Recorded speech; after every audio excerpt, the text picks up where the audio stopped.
Welcome to the Mobile Home Park Mastery Podcast, where you will learn how to identify, evaluate, negotiate, perform due diligence on, finance, turn around, and operate mobile home parks.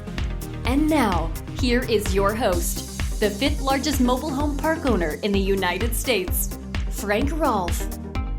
In 1965, Hollywood brought out the movie The Great Race. Starring Tony Curtis, it was the most expensive comedy film ever made at that time.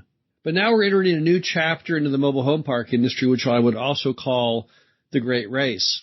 It's not from Hollywood, and it's not a comedy. It's very serious business. If you miss out on this great race, you may well miss out on the last vestige of real estate that still has some real opportunity left in it. Now, the science of mobile home park investing has been now well established. We now know exactly how to correctly identify, evaluate, negotiate, perform due diligence on, renegotiate, finance, and turn around mobile home parks. And we also know that of the 44,000 mobile home parks out there in the U.S., roughly 40,000 of those are still up for grabs. So you have the combination of knowing exactly what you should do, but the limiting factor that there's not an infinite number of mobile home parks out there to buy. Now, not all mobile home parks should be purchased. Now, why is that? Well, there's 4 different reasons. Number one, that park may have very poor location. Real estate's really about location, location, location after all, and mobile home parks are no different. So you've got to select a property that is in the right spot, a place where people want to live, a place where there's plenty of demand, a place with a good economic future, a place that has all the right vital signs for the mobile home park industry. You also have to select a property that does not have poor infrastructure. Remember that mobile home park owners have to provide working water and sewer and roads and electric, sometimes natural gas. So there are some requirements of infrastructure that not all parks have. There's some out there that don't have any of these attributes. They have the wrong density, for example. These are things you can't typically fix. You can maybe alter them a little bit. You have to plan on that accordingly, though, when you buy it on the front end. There are also some parks out there that have permit and legal problems, things that you may not be able to resolve whatsoever, because really that mobile home park, when it was built back in the day, really had no right to be there. We see those all the time. Shocking in many instances, a park located, a large park, in a major city, and you'd say, well, how can it be there? Well, mom and pop who built it just kind of disregarded the law, and for whatever reason, no one wanted to tangle with them over it, but believe me, they will on the next owner. Finally, there are parks out there that are simply overpriced. Even if a park meets all the other characteristics, there's absolutely no guarantee that the price is going to be reasonable enough to make any money with it. However, even despite the fact that some of those 40,000 remaining parks fall under this framework, that doesn't mean that you should not get out there and look at virtually every single one. See, there were originally 44,000 parks in the U.S., but about 4,000 of those have already been bought up by people, such as ourselves, that saw the opportunity, sometimes years ago, and those have become the 100 largest owners in the U.S. And of those 100, if you add up every single park that they all own, you see it doesn't even add up to 4,000 of them. But I assume there's many people off the radar who never contribute their numbers to these sites that track the largest owners. So I'm going to round it off to assume there's about 4,000 parks in that grouping, which means there's still about 40,000 up for grabs. So why is there any sense of urgency here? Why is it the great race? Why is it a race at all? Why isn't it just do it at your own leisure? Well, there are some problems with the concept of thinking that there's no sense of urgency. Number one, more people are simply figuring it out. Most Americans, myself included, have long thought that trailer parks were filled with people who were trailer trash. There was no benefit to that form of investment at all. You were crazy to get involved in it. That's what people told me when I bought my first park, Glen Haven. People told me I was nuts. It was too dangerous. They had me so convinced I went down and got a concealed handgun license and bought a pistol. I was afraid to be on that property without a gun in my pocket. But of course I learned over time they were wrong, that the media stereotype that's been built is in fact completely false. I got over it. Back then, not many people did. Back in the mid-'90s, they sure didn't. Today, however, a lot of people, either through necessity or just greater education on the industry, have figured out it's not scary, it's not dangerous, it's really like owning high-density subdivisions.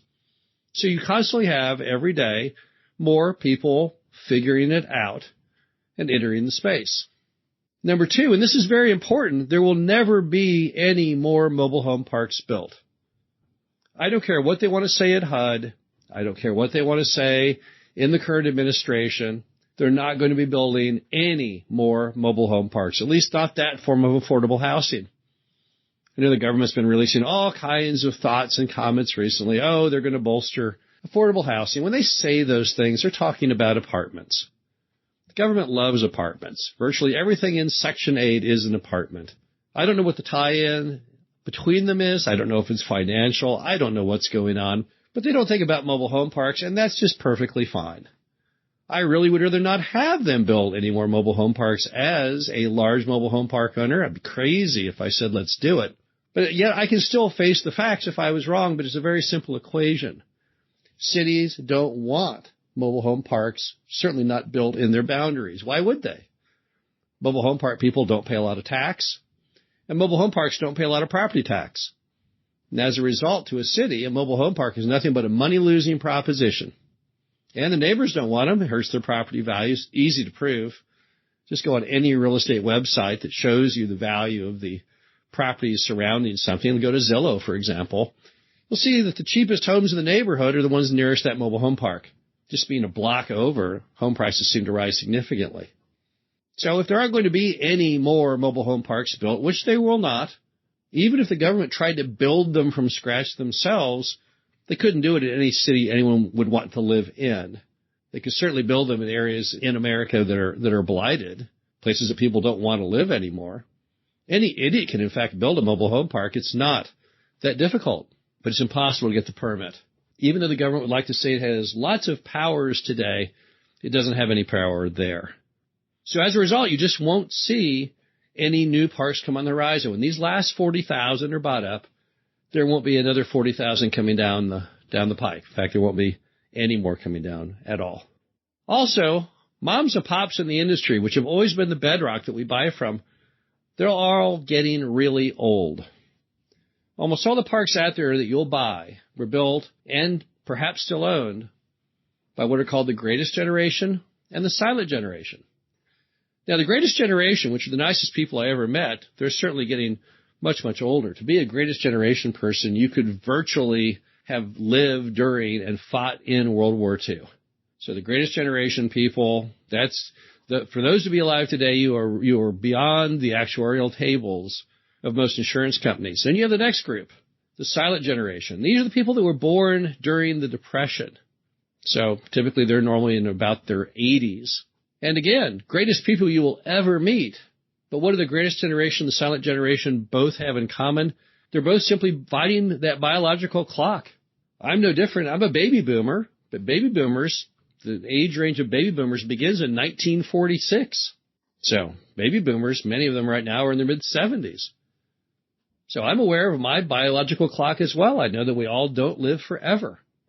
And because of that, in this one instance, age is in fact extremely important. There's not an infinite amount of time left if you're going to go ahead and buy from those original moms and pops. Finally, the industry is facing widespread consolidation. This has always been known and discussed, at least over the last decade.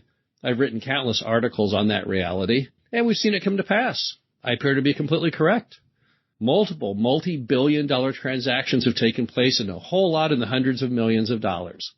I don't see that slowing anytime soon. Now, that will not have a lot of impact on you getting into the business. It's more of an exit strategy item for the larger owners at this point.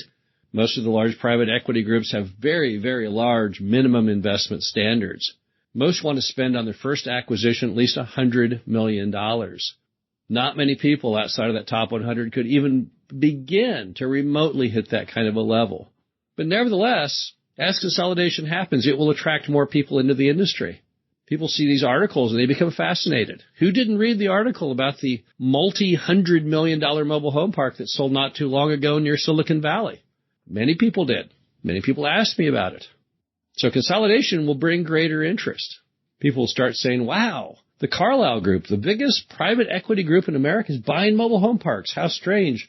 Perhaps I should do that too. So all these factors together as a group bring forth the theory of urgency. You know, I have a plaque on my wall.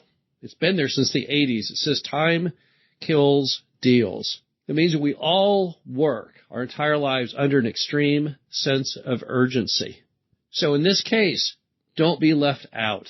Don't miss out on this opportunity. The great race is definitely on. You need to get in the race if you can. Those who succeed in that race will do very well economically and very well financially. But there'll be a lot who didn't make the race. They did not get into the business in time. That will be very sad for those people. So again, if you want to join the race, the science is there. We know virtually everything about this strange industry. It's all been developed over time. You have to learn it, and then you have to put it into action. But it's like a wonderful large buffet. So much opportunity in such a price range. Big parks, small parks, every kind known. We can hit every budget with at least one mobile home park out there. There seems to be almost one assigned to everyone. Fate holds it. There seems to be a mobile home park for every budget and every interest and every goal. So start exploring it, because the great race is, in fact, upon us. This is Frank Rolfe, the Mobile Home Park Mastery Podcast. Hope you enjoyed this. Talk to you again soon. Thank you for listening to the Mobile Home Park Mastery Podcast. Be sure to visit us at mhpmastery.com to subscribe to the show, read our show transcriptions, and access all of our great information on mobile home park investing.